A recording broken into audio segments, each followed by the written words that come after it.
Online ട്രേഡിംഗിന്റെ പേരിലുള്ള cyber തട്ടിപ്പിൽപ്പെട്ട Kottarakkara Pattazhi സ്വദേശിയായ വീട്ടമ്മയ്ക്ക് ലക്ഷങ്ങൾ നഷ്ടമായി. പ്രമുഖ കമ്പനിയുടെ പേര് പറഞ്ഞ് വിശ്വസിപ്പിച്ച് 11.54 ലക്ഷം രൂപയാണ് തട്ടിപ്പ് സംഘം കൈക്കലാക്കിയത്.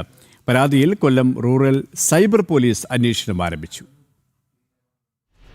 ടാറ്റ ക്യാപിറ്റൽ കമ്പനിയുടെ പേര് പറഞ്ഞായിരുന്നു തട്ടിപ്പ്. വീട്ടമ്മയെ സമീപിച്ച സംഘം ട്രേഡിംഗിലൂടെ വലിയ വരുമാനം ലഭിക്കുമെന്ന് വിശ്വസിപ്പിച്ച് പലതവണകളായി 11,54,535 രൂപ കൈക്കലാക്കി.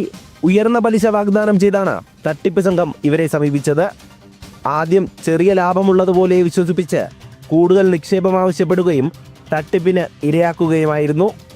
തുടക്കത്തിൽ കൃത്യമായി പലിശ നൽകി വിശ്വാസം നേടിയെടുത്ത ശേഷമാണ് ലക്ഷങ്ങൾ വീട്ടമ്മ നിക്ഷേപിച്ചത്. പണം നിക്ഷേപിച്ച ശേഷം വാഗ്ദാനം ചെയ്ത ലാഭവിഹിതമോ നിക്ഷേപിച്ച തുകയോ തിരികെ ലഭിച്ചില്ല. ഇതോടെ വീട്ടമ്മ പരാതി നൽകുകയായിരുന്നു. പരാതിയിൽ കൊല്ലം റൂറൽ സൈബർ പോലീസ് കേസെടുത്ത് അന്വേഷണം ആരംഭിച്ചിട്ടുണ്ട്.